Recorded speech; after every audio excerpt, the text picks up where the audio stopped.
It's back to school season, and part of setting your students up for success this fall is making sure that they can see the board. Oh, I've needed glasses since kindergarten. I couldn't see. Or in our case, see the prompter. Right. What does it say? I stopped by Baylor Scott & White to discuss vision and eye health with optometrist Dr. William White.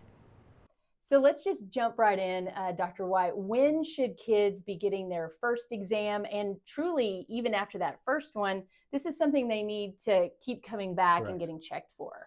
Yeah, so typically we recommend children, depending on what's going on. Of course, if you have a family history of any eye disease, if the kids had any problems, a premature birth or anything like that, then typically we look at even 6 months of age. We're doing pretty young, having an eye exam. And then usually around 3 years old, they're usually much more responsive. They're able to give us some more information. Early on, we're just checking to make sure the eyes are developing like they're supposed to. We're looking for a good balance between the two eyes. And typically, by the time they start school, at least 2 or 3 eye exams. And so what are some of the signs and symptoms that maybe they're experiencing some vision issues, especially if they're not being able to see the chalkboard or the dry eraser board, that sort of thing? Exactly right. So the classic things that you're going to see, squinting, or a kid saying even sometimes I can't see that, but rubbing of eyes is helpful. If we see a kid that's, rubbing one eye specifically more often, that's usually a sign. Obviously the squinting, sometimes even just redness. Headaches can also be associated, especially at the end of like a school day. If we're getting frequent headaches, usually parents do a really good job of kind of understanding. It's more of a problem when the kids have trouble doing and completing tasks that they like doing. Their time on an iPad or something like that. Right. They complain about that having eye strain. So what can we do to protect the kids' eyes and kind of know the difference between, oh, you've been on a device too long, or this might be causing some problems? The American Pediatric Association really suggests about 2 hours of screen time for kids.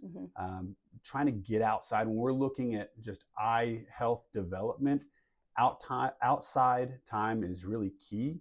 We don't really understand all of it, but we know that even if you can go outside and do some of your schoolwork outside on the patio or something like that, which it's tough in Texas right now to be outside a lot, but getting outside some, and then just trying to set some realistic boundaries on screen time when it comes to phones and tablets and things like that. Absolutely. And you don't want your child, to be suffering and having a difficult time, because it will impact everything they're doing. Yeah, about 1 out of 4 kids start school with some type of visual kind of impairment, or either decreased vision or needing some help there.